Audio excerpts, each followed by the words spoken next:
So COVID-19 is a stress test for health systems, and COVID-19 and the response of the health system can always bring many lessons from a value-based healthcare perspective. So that's what I sort of like to explore with you a bit and start with the case of the Netherlands.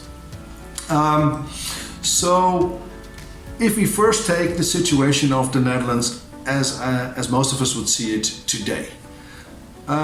In our response to the COVID-19 crisis, what is really striking is the incredible improvisation and the incredible talent of doctors, teams, nurses, and also people who had left the healthcare system to come back to help.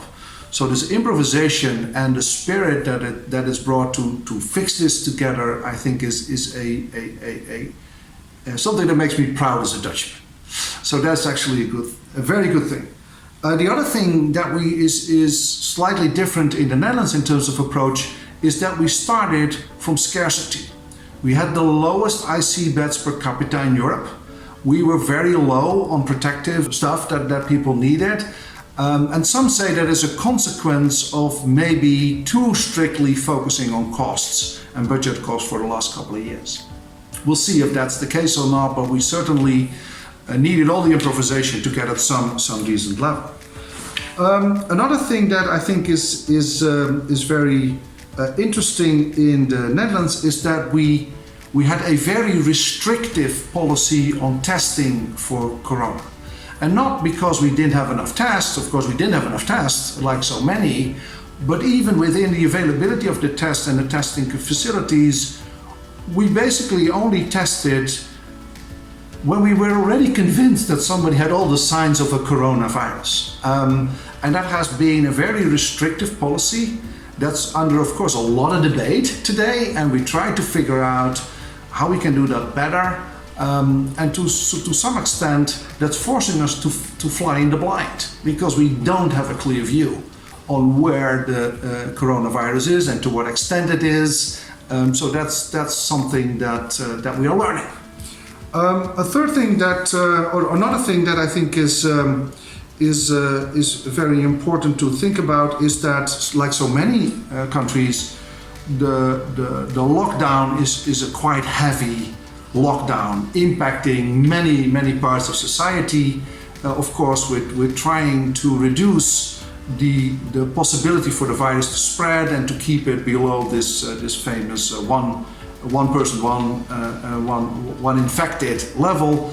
And we must say that, although it's very crude, it worked in the sense that we have a clear flattening of the curve, and actually we're now in sort of a situation where we start to think, like many of your countries, what could be a wise next step to move forward. Now, compared to other countries, and to many people's surprise, but if I talk with colleagues from around the world and some of you, the approach of the Dutch government is surprisingly paternalistic. Many of us feel it's pretty paternalistic. So it's a group of people that basically do in sort of a secretive way to come up with what needs to be done, and then it's announced, and that's what we need to do. So it's very fact-free. It's unclear. It's not that clear why some choices are made and some things are happening or not happening. So many of us, including me, have suggested, please look at Como, the guy in New York, explaining what they're doing and why they are doing it. But we are on the paternalistic side, and of course that is now having a reaction. Why this secretive, paternalistic sort of an approach? The COVID-19 crisis is not just testing our healthcare system, it's to a certain extent also testing value-based healthcare and value-based healthcare implementation. Let me share a couple of observations and thoughts, which are of course work in progress, but how do we see value-based healthcare is playing out in dealing with this crisis? Let's take the lens of the medical condition. With the medical condition, value-based healthcare people know we need to stratify patients, and we need to stratify patients not only on a small medical note, but also on a social note and on other initial patient conditions combined to outcomes. Now, fortunately, we see that that's happening. We see that people are not just stratifying narrowly on their medical activity, but bringing in social and quality of life elements to see what needs to be done. What we need, of course, with that is testing, because if we don't have the diagnostics in place, we can only sort of abstractly stratify patients. So I think and I hope that this crisis will reevaluate the value of proper diagnostics, proper testing, to make sure we stratify properly. Another thing I find fascinating from a medical condition is that we now see these, what we all have thought about for years, is dynamic protocols. So we have protocols that are there, and then people are experiencing and treating corona patients, getting in new knowledge and changing the protocol and specifying it to specific patients. That dynamic protocoling is what we want to see. That's the learning part of value-based healthcare, and I'm very excited about seeing that it now comes naturally. If we take the view of the patient, the interesting thing here is that partly because patients cannot be physically present, we now use these e-health technologies, apps and other things, and actually it creates shared decision making. It creates a better talking about what patients and their family and their neighbors can do to improve their health or to get that going. So we see here a deployment in many, many ways of e-health that so many of us have seen as a great part of a solution, not in itself, but related to patient behavior and outcomes. Great, it's happening. That's not going to go away. I'm sure it's not going to go away. It's not only e-health technology. It's fascinating to see how the medical community is working together at the focus of solving these vaccines and these treatments. It's amazing how researchers, immunologists, doctors, teams and industry are collectively working in a way that we've never seen before. Sharing information internationally, being able to test ideas much quicker than we did before Corona, where it would take 2, 3, 4 years to finally have an acceptance to do something of a test. So that way of working is what we all hope for we would see in value-based healthcare. It's happening now. If we take the cost side, and yes, the cost side is important, let me give you a small anecdote. One of the key payers in the Netherlands for years have talked to all of us. The expenses are too high, the percentage of the national income in cost is too high, we need capitation, we need to focus on overtreatment and reduce it, we need to focus overdiagnostic and reduce it, we need to reduce costs. Why are the costs not reduced? That is what we've heard for years. And even that payer and some of their other payers with a similar sort of strategy are now pronouncing publicly, wow, it's great to see what these doctors and teams can achieve, and they have ideas and approaches we could never dream of. On national television, on prime time, from a payer. Let's hope that this mentality of working together and payers as part of the team and not as just scraping costs will evolve and stay with us for the near future, because we need it to create a sustainable healthcare system. And of course, organizationally, my country, as many of you know, is very fragmented in terms of how the system is structured. So we have primary care, secondary care, tertiary care, and we have all kinds of specialties with different institutional frames and different payment streams. So that doesn't work easily together. And now, under the pressure of Corona and these patients and this flood of non-Corona patients that need to be in, and not enough healthcare workers and healthcare workers getting ill too, we see a collaboration happening. Not perfect, but we see a collaboration happening between the groups and bringing connected care initiatives to the right level of collaboration with the focus on patients and with stratifying on patients. And most importantly, people are proud. People are excited about it. And they show to the government, to all of us, that of course they need help from a macro level, but please don't try to prioritize on a macro level.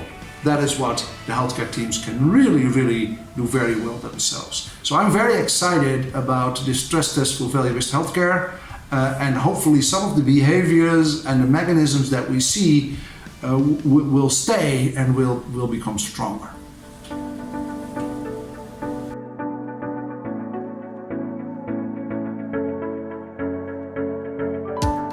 COVID-19 has hit Switzerland fast and hard. The federal government had to step in and take some extraordinary measures, including banning events, closing non-essential businesses, and providing clear stay-at-home guidelines. The government has supported small businesses and employers, and it stepped up testing after a slow start. The good news is there's been strong public support, and the government is now easing restrictions as of 27 April. I'd like to share a few thoughts on the impact of COVID-19 in the U.S. As with much of the rest of the world, we've seen a shortage of ICU beds, trained ICU personnel, ventilators, personal protective equipment, and a lack of COVID-19 testing and supplies. Our health systems are in financial distress because the revenue-generating elective surgeries and procedures that would normally be occurring have been canceled, and also they face increasing costs for supplies, equipment, and personnel. The main challenges that I see here in Brazil are two, and they are very closely linked: inequality and lack of infrastructure.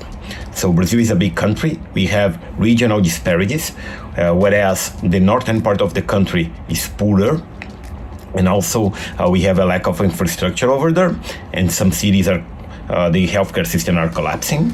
In the southern part of the country is richer, but even so, there is a social disparity between public and private. And we have seen better outcomes in private because there is a better care pathway, and there is a better infrastructure. And this is very related to VBHC, right? Because whenever we talk about VBHC, we are talking about care pathway. We are talking about measuring outcomes. We are talking about look at all the interventions and have the reasonable costs. What's interesting about how Switzerland has dealt with this crisis is the number of innovative Swiss companies, many of them startups, that have come up with innovative digital health and telemedicine products and services. These include home smart sensors, online telemedicine communication platforms, remote patient monitoring, and helping patients with daily medication management. These innovations have been adopted in different hospitals and different cantons across Switzerland, but the uptake remains highly fragmented. And that's really the story of innovation in Switzerland in the healthcare system. It's highly fragmented. What we have seen because of COVID is that hospitals are redesigning the patient pathway internally from diagnosis to discharge. They are measuring every single outcome, and they are measuring all the interventions to check which one is the best one.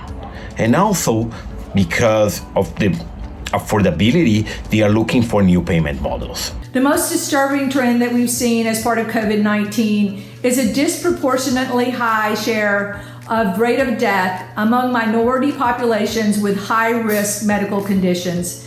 Most of these patients live in areas with suboptimal housing, suboptimal nutrition, and suboptimal access to medical care. So we realize that we must address these health inequalities in the U.S., as well as increase our public health capabilities and our public health personnel. Digital solutions have been widely adopted during this time to monitor patients and to exchange information. So in sum, after COVID and maybe even during COVID, VBHC, digital solutions, new payment models will play a very important role for the healthcare systems here in Brazil. For the value-based healthcare, the biggest opportunity with COVID-19 is to educate our hospitals on value-based healthcare. More hospitals are interested in value-based healthcare program implementation, and the American College of Healthcare Executives and the Healthcare Financial Management Association are supporting this interest through articles in their journal publications and webcasts. We're very excited about the possibility of working with U.S. health systems to create continuum of care programs around specific medical conditions and to implement the specific financial and cost accounting systems that they need to calculate the actual cost of care. We know that by implementing these value-based healthcare programs that we will improve patient care as well as decrease costs due to improving care efficiencies. Value-based healthcare is still very new to Switzerland. I believe it can be a unifying agenda to move all stakeholders forward towards a positive agenda that improves patient health outcomes relative to total costs, but we have to overcome a lack of expertise, a lack of experience, and a lack of belief on the part of many stakeholders that value-based healthcare can be a truly positive, transformational agenda.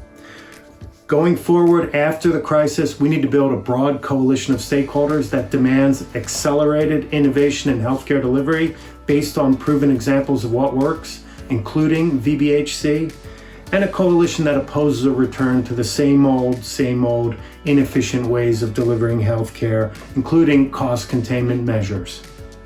We're on a journey from an outdated healthcare system that really was a model of wait till something breaks and then fix it, towards a new 21st century model that seeks to predict and prevent and then achieve the best possible outcomes for patients at the best overall costs.